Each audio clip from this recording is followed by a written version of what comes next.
Richard, what's the number one reason anybody should blend? Like, why blend? When bought the bottle, why blend it? It's fun. Like, I enjoy it. But also, if you're not happy with it, if you bought a bottle and it happens to all of us, people tell us it's good, or someone at the store recommends it, and you spend the money, you get it home, you open it, and you go, it's just okay.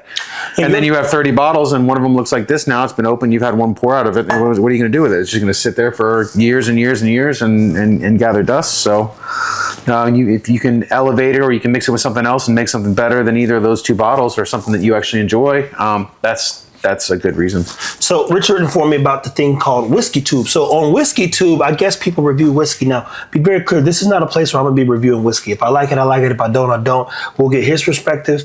And even more importantly, we'll learn from his skill, the skill he's mastering to blend whiskey. Richard, for those that would love your suggestions, what are maybe one or two bottles you recommend, no matter what, everybody should have in their house at all times that they will not be disappointed with? Oof, I like the good safe bet for bourbon. I like the Old Forester Whiskey Row line. I like 1926 a lot personally, but all of them are good depending upon. You can kind of just find your proof for your sweet spot in that line and get something that's you're probably going to enjoy. If you're talking about kind of like a lower cost, reliable bourbon or rye, on the rye side, I like Rittenhouse from Heaven Hill a lot. I like the Old Forester rye that's just the regular 100 proofer a lot as well. The Evan Williams white label bourbon is pretty good. Very Old Barton is good. Early Times is good, although I think they've been purchased by somebody else or newly acquired. But yeah, the Early Times bottle and bond label is pretty good. And then if you're going to spend a little bit more, like $60 or something like that, I usually like the Russell single barrels, or Larceny barrel strength is good as well. Damn, dude. I have Elijah Craig barrel strength if you can get those. They usually come out 3 times a year. He's talking about stuff you can and can't get. Well, there you have it. Now, what are the things that you're going to go ahead and do your little taste thing? So let's taste the next couple bottles that are bottles that you think might work. Find 2 that you think you can elevate. Sure. And he's right, people. I'm gonna do a full documentary with Tim, and when I say that, like literally, he talks about having hundreds of bottles and maybe drinking 3 ounces, and he goes, God, I'm never going to come back here. So he said, he blended them one day, and it was like, oh, this got way better. And in that blend, hence the blendery, he turned it into a business. He's a super smart guy. And then you meet guys like Richard. Richard, how long have you actually been blending whiskey? Maybe 2.5, 3 years, probably. So you've been naturally doing this as just a side project, or yeah? I mean, I've been into whiskey and drinking whiskey and learning about the way people make whiskey and honing in my palate and finding notes and studying stuff and single malts and Scotch and all of that for a long time. But I didn't actually start, picking up a pipette and learning what, mixing 2 different things together in precise quantities and trying to that's probably in the last 3 years or so. Interesting, man. Every time you blended something, what was your goal? Clearly to make it better, but what clicked for you? Like, damn, I should blend these 2 things and see what happens. So the several things. The first thing is, whenever you can take 2 things and put them together and make something that's better than either one of those 2 things, that's absolutely awesome. The other cool thing is that there's magic to it. There's you will mix 2 things together and you will anticipate what those 2 things are going to taste like when they're mixed together. And when you get something that is not only not what you thought it was going to be, but better than what you thought it was going to be, and something that makes 0 sense at all, you go, damn, anything can happen. Seriously, anything can happen when you do this. Like, I mix a strawberry and a banana and I get a caterpillar. You know what I mean? It's like, wow. And that happens in this process. All I'm seeing right now is Kevin Garnett. Anything is possible when drinking whiskey. You go, that's fun, man. Well, let's get to it, man. Cool. Give us some perspective on, let's start with these 2, man. Yeah, that's so funny that you said that, because that's one of my very favorite things to do in the blending process is to borrow a quality that you like from each one. And so I feel like this single barrel is pretty sweet, but it's a little young. And so if you find something like this old Overholt or this here that they're age dated, that have a little bit more age to them, sometimes you can steal the oak or the age from one and the sweetness from the other, and kind of, that's a good way to make the best of both worlds. Shit. So I think that, you know, your suggestion, it's a good place to start. Well, shit. Well, my suggestion, your perspective. Beautiful thing about perspective is that makes sense. When you get into your older age whiskeys, the proof doesn't always go up, or does it? It depends. It can go up or down depending upon where it's being stored and whether you know what's being taken out of the, whether it's the water or alcohol that's leaving the barrel. Interesting. So, you know, generally the you know, high altitude heat, high climate stuff, you pull a lot of moisture out of the barrel, and so you have a lot of alcohol left, and that's where you kind of end up getting your higher proof things. 115, 120, 130. Like Coy Hill, the Jack Daniel's annual release is the highest. Coy Hill is the highest hill on their estate, and then it's from the highest level of the highest, you know, rickhouse on that hill. And some of the stuff that they had in their small batch was well over 70. So 140 proof? Yeah, they call that hazmat generally. When you get over 70%, it's called hazmat, and I think you can't put it on an airplane. Because it'll catch on fire. Yeah, explode. it's too flammable. Yeah. Shit. Yeah. So you have to go to Jack Daniel's to get those bottles? Yeah, when they did the small batch ones, like they only released them in 375s, not 750s, and they were gift shop only. So you could fly with them, or still couldn't? No, you still couldn't. Like I'm sure they've been on planes, but it's against the law. Yeah. The law is the law. Well, go ahead. I'm gonna taste these ones. I didn't even taste the last two for real, man. Cool. Not singularly, but go ahead. No, you gotta taste it first. I'm just here drinking and learning. Nothing more, nothing less. Now, Tim gifted us this bottle, which is a Kentucky straight bourbon whiskey. Why does it say bourbon whiskey? Now, all whiskey can be bourbon, but not all bourbon is whiskey. Am I wrong, or how do you say it? All bourbon is whiskey, but not all whiskey is bourbon. Yeah, so like Scotch from Scotland is also whiskey. Irish whiskey also but that's whiskey. with a Y, not a E. Well, it's the same thing. They just change. Sometimes they'll say it like tomato kind of thing. But yeah, sometimes they'll spell it with an EY, and sometimes they'll just spell it with a Y. There are people from Scotland that watch our dog page, and when I put up whiskey stuff from the blending, they'd be like, "Fucking come in, get some real whiskey." I don't know their accent, because one dude he was chopping his words so hard, I thought he was speaking another language. I said, "Boy," I was like, "Man, what do you mean?" And he typed it. I said, "Oh, you're saying you have the best whiskey? Don't worry. We'll be in Scotland at some point, drinking all the whiskey we can afford to drink before somebody dies." Scotland's awesome. You been to Scotland? No. Oh, okay, I was like, That's where Scotch is from. there you have it. Yeah. So what are you starting with here? I'm just pouring, did 9 milliliters of this, and I'm going to do 9 milliliters of the Green River and kind of smell them each out and see where they are. I think the Green River is considerably a higher proof than the Calumet. So kind of like the same way we were doing the Larceny and the Kentucky Spirit earlier, where this was 50 and this one's barrel strength. It's going to be the same thing. I think that one's 50 and this one's barrel strength. So we're probably going to start with a higher amount of that. Feather it in.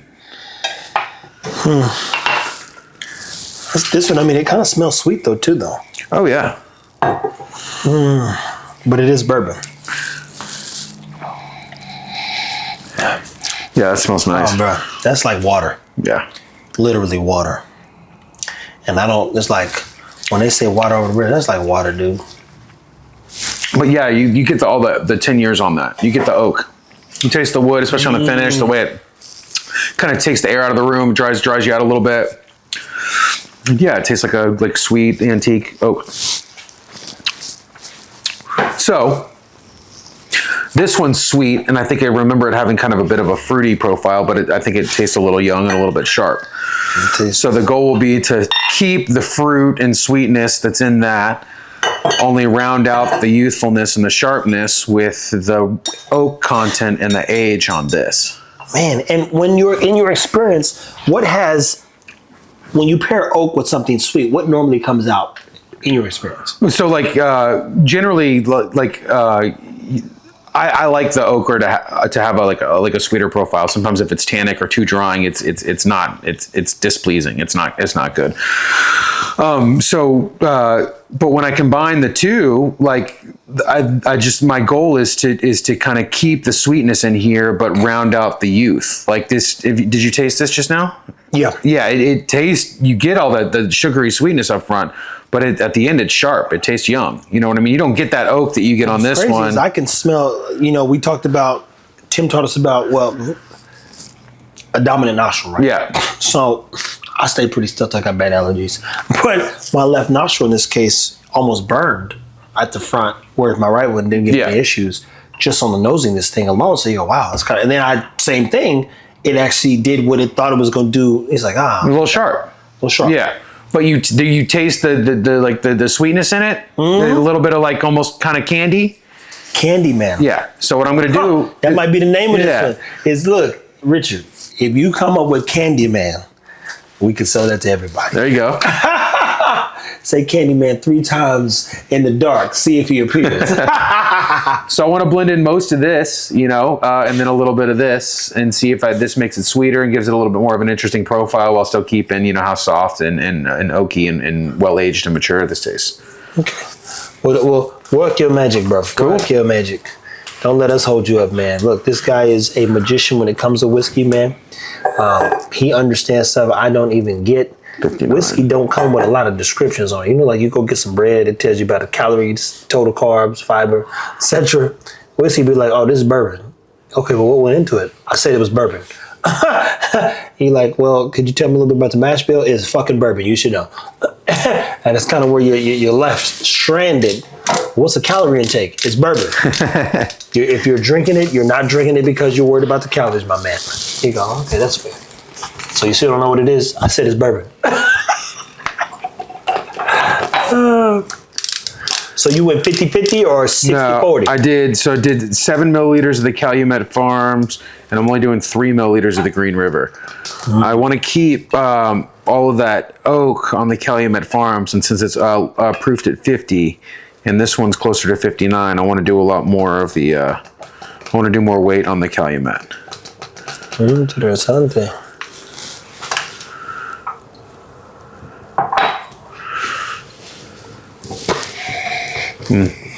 See, try that.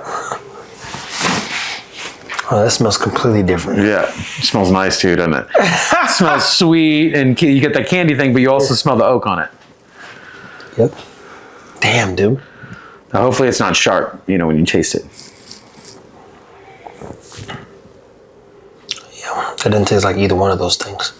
It did make me make a face, and I'm facial. I'm facial, but you go, wow. That's interesting, man. I got no sharpness.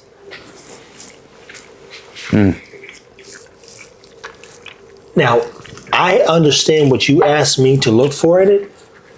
Richard, how do you modify or make that even better? Because to me, that's better than both experiences here. Yeah. So now it's like, okay, we're on to something, right? So 7.3, now I'll make a 6.4 and an 8.2, and I'll compare them against the 7.3. I'll pick which one's the best of the three. And then if it gets better, you're decreasing which one? I would decrease and increase each. Like I would surround it basically.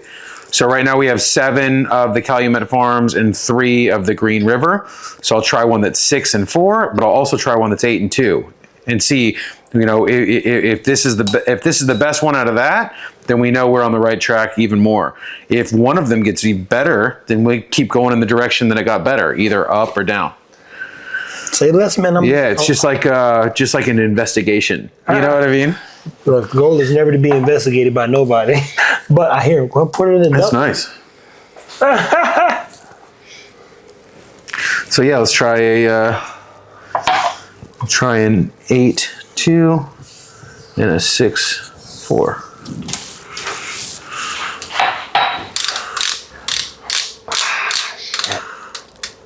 So here's 6.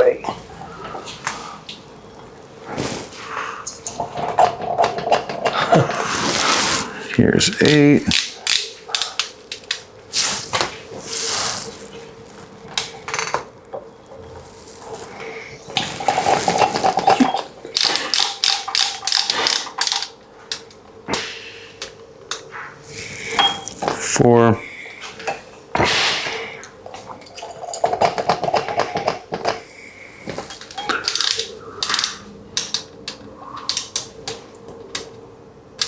Because I don't know what's happening. Yeah, I'm watching though. I'm thinking that I might like 8.2 a little better. You think so? And why is that? What did 8? What do you think? 7.3 was still nice, but there was a little bit of alcohol on it still, and not like associated with flavor, but more just associated with burn. You know what I mean? It just had a little bit of an ethanol thing on it. Shit. And I think that's more. I would attribute that to the Green River because of how easy this sipped. So which one was that one? 7.3 the first This one? is our 7.3. 7.3. 8.2. 8.2 smells older even, which makes sense because it's just more tenure in it.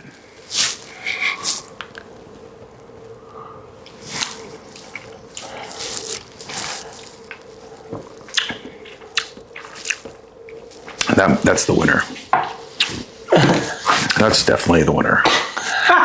Like we're still gonna try the 6.4, but the A2. That's the one that'll make you slap your mama. It's good, man. You remember? It rounds everything out. Oh, well, just let me a little pour. Yeah.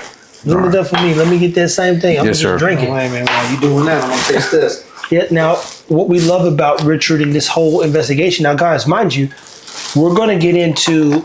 If Jimmy was here, we would have food. Now, I told Richard I can make some in 2 seconds. To be clear, did I tell you I used to be a chef? Right? Huh? I used to be a chef, right? I did not know that. Yeah. Well, that's why me and Jimmy make so much good food. Y'all make so much good food. Everything I've had has been fantastic. So what I love is if Richard masters the whiskey, I love studying ingredients. And I think it will actually, having him around is going to better me at what I'm trying to do in terms of mastering food and flavor profiles, to say the least. And then I'll take something like this and be like, Richard, I made a dish, because a dish is a complete meal, right? I want you to taste that with your whiskey. And some of it I won't even be able to try. So for instance, Richard, you can eat beef, right? Oh yeah. I can't eat beef, but I know I can make a tough steak. Like I can make crazy steak, crazy beef stuff. Like, fuck that shit up.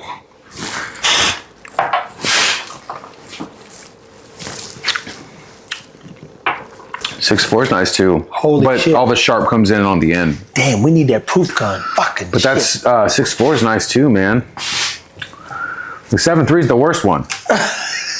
And you like that one? Yeah, no, these two have synergy. You know what's crazy, Richard, is I just tried this and I go, it's almost like drinking water, but in a good way. Because you know it's easy. Yeah, it's so easy, it's ridiculous. yeah. And I mean, if we mix the proof gun, I'm sure like we could probably do some math and figure it out. You know, but we're mixing something that's 50 and something that's almost 60. The 8.2. So It's probably close to 52% alcohol. I'm gonna 80-20. Trust me, I'm gonna tell you right now, I ain't had a lot of food today, so I'm feeling it. You go, well, you know what, man. What's funny is how much I like the 6.4 too. It's like it also isn't super sharp. There's a lot of flavor. So the 6.4 got you too, huh?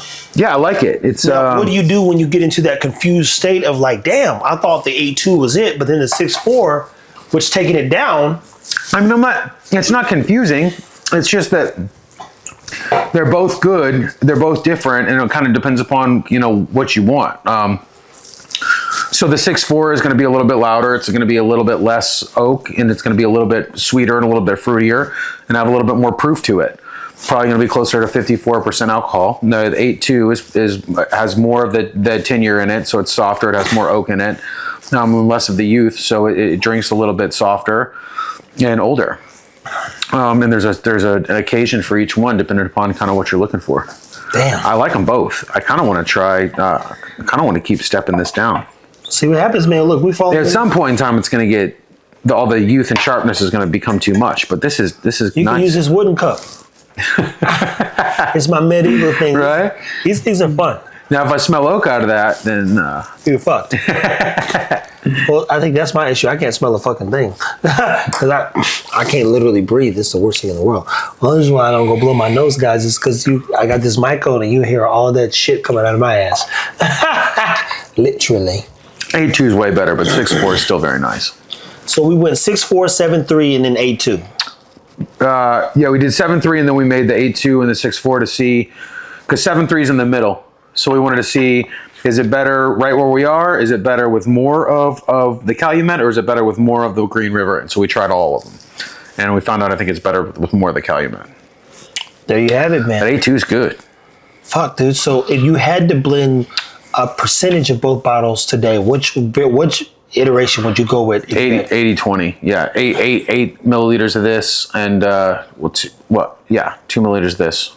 So Or guys, 4-1, we can reduce that so fraction. let's say you get both these bottles here, so you can see them, and you go, I like them, I don't love them. And I think, from my understanding, Richard, you guys who live in the whiskey world, you want to love every sip, you want to love the bottles, you want to share the bottles and that love with others. Yeah.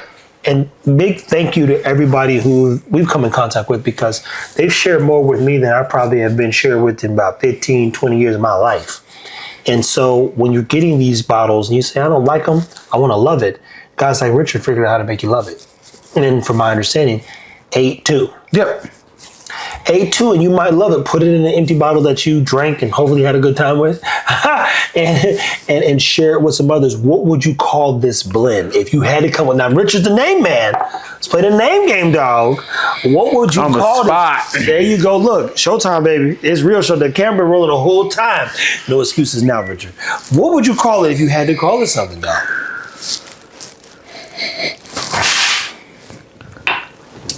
So let me take another swing.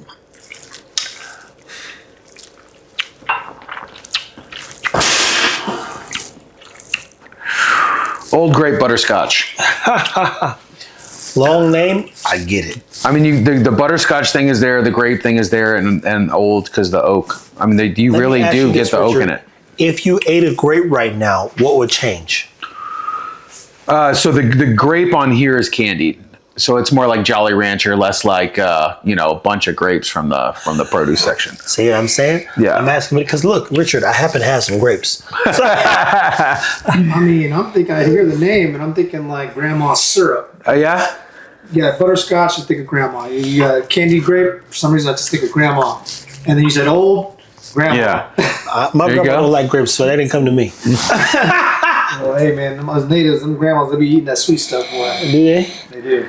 Yeah. My grandma made some great chocolate cake and some other I believe things. that. I mean, her chocolate cake probably can go down in my history as one of the greatest chocolate cakes of all times. But I mean, it's like old. I never seen even a slice of it. That's the problem. I can't tell you she ate it. I tell you she made it, and that joker was fire. I don't think I ever saw her eat a slice of cake. That's what's now that I'm thinking about it. When did she eat the cake she made? The look of confusion, you're like, you shocked. I don't remember her having a plate of cake. That's the truth. She might have had a bite, but I think grandma did it, man. Yeah, it's oak and candy, man. So does the smell go up as you pull it out of, as it sits in the cup? Yeah, so a few things happen, especially with what we just did. I feel like the two things that are happening are the blend is marrying, because we just made it, and also it's getting more air. It's oxidizing. Oxidation. Huh? But yeah, I get caramel, butterscotch, grape candy, and like that sweet antiqued oak. It's very nice. That's a great blend. You should have said the very nice like Borat. Very nice. Well, That man gets it. Look, I know it's gonna like this guy. Because let me be very clear and tell you, thank you to Richard, man. Between the both of, I think all three of us, there'll be segments that you see with Jamarcus, who makes great drinks, but even more importantly, his palate is better than mine. Richard's palate is superb. We love having Jimmy sick right now, aka the Whiskey Rebel. So that's kind of the other energy that's missing is him. But what an opportunity these great bottles have provided for us to learn a little bit more about whiskey, and even more importantly, how to blend with friends. If you are a whiskey collector, 9 out of 10 times you have more bottles than you're ever going to drink. That's the facts. Every person that I've come in contact with in the short time I've been in the whiskey world has more bottles than they're ever going to finish for the sake of their liver. 100%. And so the other thing is most of them have great communities and great friends. So then you say, well, how do I get rid of some of these bottles? I think guys like Richard can help you get rid of some of the bottles because he can make bottles that you bought that aren't great better. So here's my suggestion to you. If you're out there and you are a whiskey connoisseur, you're a whiskey collector, recommend bottles that you have that you would want Richard to blend. He'll come up with tasting notes so you could do a DIY segment with your people. We'd love to see you recorded and shared. And I love this personally for me because this is the first video that I make this kind of like call to action. When we've done 1,000 of these videos, there will be more people who are like, oh, Richard, what happens if you blend these two? And what's my ratios? Because most people love to be led, including me. I don't know everything. I don't want to know everything. I love people like him who are passionate about stuff like this because I'll never be that good. I just never will. So let's say you got 100 bottles at your house. You're never drinking 100 bottles of whiskey. Not today, not tomorrow, not the next days after that. Send some recommendations to Richard. Hell, I'll go buy the bottles if they're at any of your stores. He will turn around with our help and put them together and see if he can make something more magical. Because from what I've learned, there's more people wasting whiskey than drinking it. Yeah, no, I say even the fun game is go to your shelf and say, okay, gun to my head, what 2 bottles would I throw in the trash if I had to? If there wasn't room or we had to make room, what are the 2 I haven't gone to in forever because I don't like them or I don't like the way they taste. I don't think they're good. You know what I mean? The 2 that you would grab to throw away or just get rid of. And those, because if you show people that you can turn those into something special, then everybody will figure it out. You know what I mean? Or they'll be at least willing to try, right? Yeah. And again, we cannot thank Richard enough for showing up. The goal is, so shout out to all you KBFers, is when we go to KBF, we want him to have a line of the Whiskey Wizard. I even see Whiskey Wizard on a pipette, all black, red logo. You turning things based on Richard's perspective. And as well, I'm a managing, marketing, branding guy. This is interesting. Every time I see something, I see the opportunity. And what opportunity today just to learn. I know Jamarcus has enjoyed some of the whiskey and the blends. I have, but I've been very clear in saying, guys, I don't know what I'm tasting. Outside of fruit smoothie and Kentucky Candyland and Turkey Tallow and some stuff you will never get. Those bottles for me were definitive.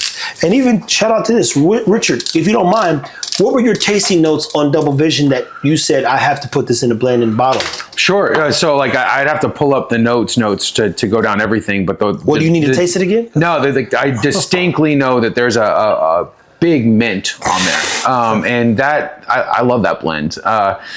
It basically started as a 95.5 rye that was finished in a 95% like a wheat whiskey barrel. And the reason we called it Double Vision is because then after that we blended in 2 different 99% corn bourbons for to add a sweetness to it, and then we blended in 2 different barrels of Double Jeopardy, and so we get all of the oak and age from the Double Jeopardy, or we bring back in some of the rye that we blended out with the 99% corn bourbon. We kept all the sweetness from the corn bourbon, and so it's just when you smell it, it smells like a Kentucky rye. It doesn't even, you don't get rye just barking at you like you do on a 95.5 from Indiana. Well, even for and then me, when you sip it, just mint and all of the spice and stuff that you get on a great 95.5. Let me tell you this: when I drank this bottle, I thought to myself, Richard was like, "Hey, this is kind of like more of a rye, right?"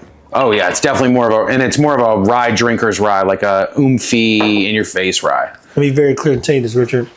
It doesn't drink like a rye to me. Yeah. I don't even like ryes like that. If it's too rye, Stan, he named his dog Rye. The Dalmatian he's got is Rye because he's I found out that I'm a for sure rye guy. Me, I'm good on the rye, bro. Yeah. And I don't dislike it because Tim's made me aware and like ryes, and I think you have too. But when I'm drinking this, I mean, bro, we drank the whole bottle yesterday. Yeah. And I assure you, it wasn't because I tasted rye. Sure. I was like, damn, this motherfucker's sweet. Do you taste mint? You get mint when you drink it? Put it like this, I don't not get it. The subtlety of the rye is so subtle and so sweet. I'm like, when you said rye, when I hear rye, I hear harshness. Sure. I hear pungent. I feel, you're like, oh man, this is gonna burn a little bit. I didn't get the hug in my chest. Yeah. You don't get the hug in your chest. And I repeat, we opened this at 5 o'clock yesterday, bro. And by the time I got done, that's what's left. That's compliment. And again, there's a whole nother. I bought 2 bottles is because I was like, yo, I actually because I almost like Brazilian Bear. I was like, nah, the Double Vision you did together for me, especially when you put the emphasis on rye. I was like, If that was a rye whiskey, I would drink this all day. Sure. And I don't like spice. I like spicy food. I don't like spicy drinks. Sure. Now I'll try a jalapeno margarita because that's just child's play. Jamarcus has made habanero. What was that? Habanero margaritas? Yeah. He made me a habanero margarita and it was good. And then the habanero watermelon ones. That's my point. Yeah. So we've pushed the idea of spice when pairing things together. This drinks to me like a fucking bourbon that's magical. And I taste the sweetness and some of the spice, but it's like... Maybe I will have a little bit. Yeah, go ahead. No, man. He's selling, bro. He's selling. Everybody like this. Hold on, brother. Hey, boy. Run that back real quick. Let me run that. Hold on. What'd you say was in there? Hey, look. Man. I think even Richard confused now. He's like, well, hold on. What the fuck? This, boy. And look, this is the guy who made this bottle. Shout out to the Whiskey Blendery. One of my favorite places, the place who's given me not just perspective, but a chance to be a part of the whiskey world in a way that I didn't know. And this is the guy who I think is going to help be the difference. I want to make sure he gets...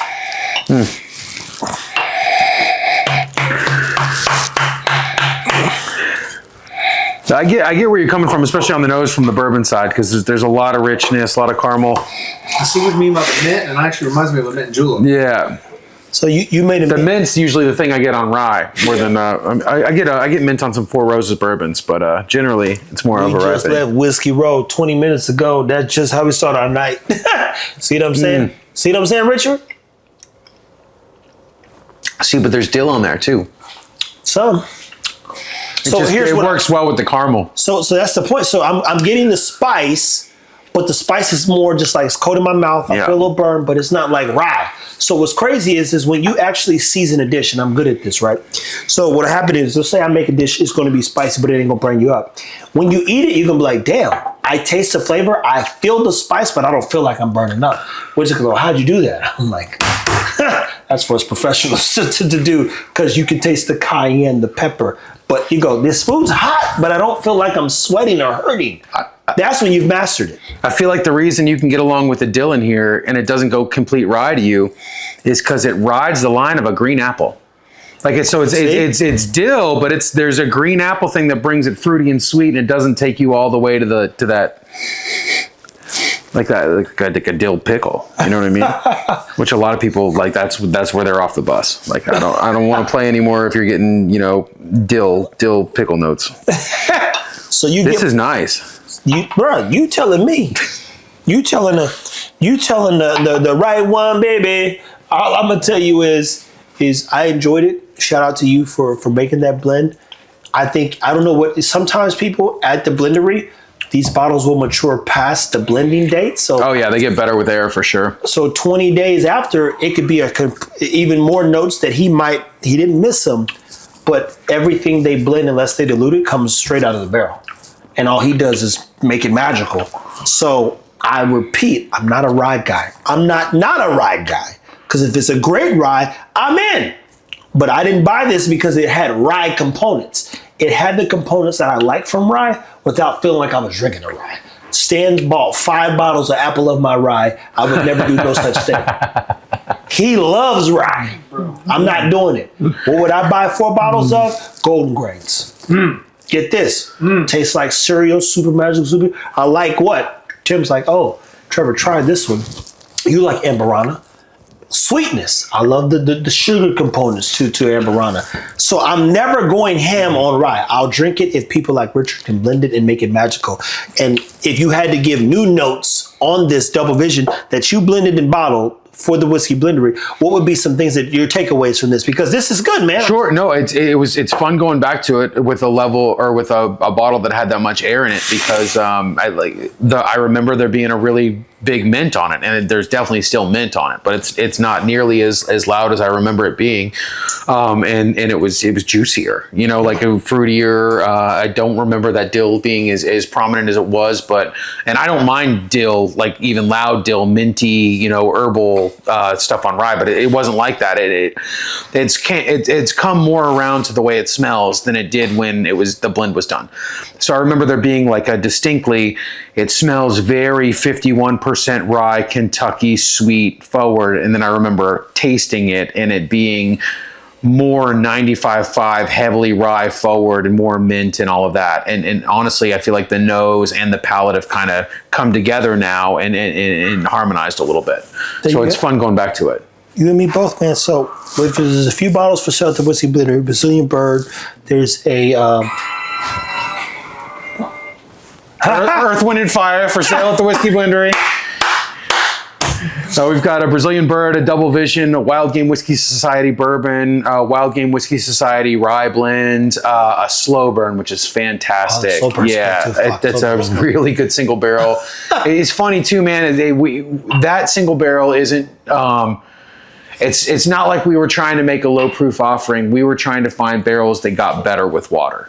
And that barrel got better with water. There's a tobacco note in that barrel that didn't even come out until the proof got below like 101.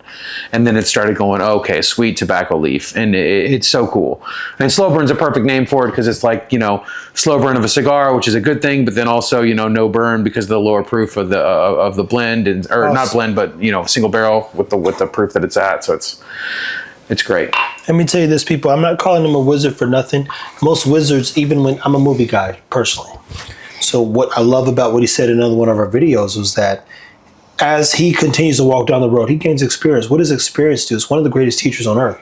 So the more he masters his approach to whiskey, the better we all get. That's the thing. It's not about me. Hell, it's not about it's like, can we all get better walking down this road and sharing things in moments like this with others? And the facts are, he's going to love this more than I ever will, and he's going to be better at it than I ever can. What I can do is ask great questions, drink as much whiskey as I can before I fall out, and then share great experience with food, etc. So as we find, as he said, we'll have, there'll be 12 months going into, it's 12 months every year. Our job once a month is to find a bottle and blend it. So we come up with 12 blends. And at the end of the year, we'll revisit those blends. So put it like this. Let's say we blend something here with Richard. My job then becomes going to get those same bottles, blend them, and just put them on the shelf. At the end of the year, we will bring in a crowd of people, because I know a lot of people, and get them all to test and see which was their favorite blend. And when we tell them it was all based on bottles they can go buy at your local liquor store, that's going to fuck them up. That's going to fuck them up. And they're going to want to go do it. And then they're going to make videos, and we're going to create more experiences for everybody. So they won't see this video, and hopefully by the time you see the video, you'll be like, well, what'd you guys blend this month? Well, Richard found that if you use Green River, or if you use Kentucky Spirit, if you use Elijah Craig and Larceny, that you can create this. And you're like, damn, that tastes like a chocolate chip cookie. You're like, gotcha. And we'd love for you to do the same. So walk down the road that we're walking down, and that's just drinking good whiskey, sharing great whiskey, being a part of the whiskey world, and having fun. Richard, anything else you want to leave them with, man? No, I hope people, have access to a few of these bottles and they try this at home and they realize that they can make something special with stuff that is somewhat readily available in a little bit of time. And once you do, it becomes addictive. You know what I mean? You catch on to it, and it just in the same way, like you learn a recipe to make your favorite food from a restaurant that you really like. It's the same thing. You can have better whiskey than what you can actually buy with money by buying two cheaper things and learning a way to make them better. Man, and when he said that fucked me up. Like, you don't know this, Richard, but I watch a lot of Chef's Table. There's a German named Tim Rue, or Tim whatever. And the gist of it is he simplified his cooking to accommodate Germany, and he got his first Michelin star. He goes to Singapore, and he says, I order the same dish 4 times because this is me. This is how I think. He's one of the top German Asian chefs in Germany, I think Berlin, because he said, I start losing passion and sight of food. Like I lost a little bit of it. What Singapore did for him was he said, all these things don't go together. He said, what I learned was they make magic. And he said it reinvigorated. And he said, I scrapped everything from the menu and redid my menu. And this is what we're serving now. People thought he was crazy, but he was crazy for going down the road. And he was a gang, all kinds of stuff. So what I love about guys like Richard is he's thinking about how you might experience whiskey, how he experienced whiskey. And I repeat, if you have over 50 to 100 bottles, 9 out of 10 you are never going to pick like, oh, let me go drink that whatever tonight. You know, that's not happening.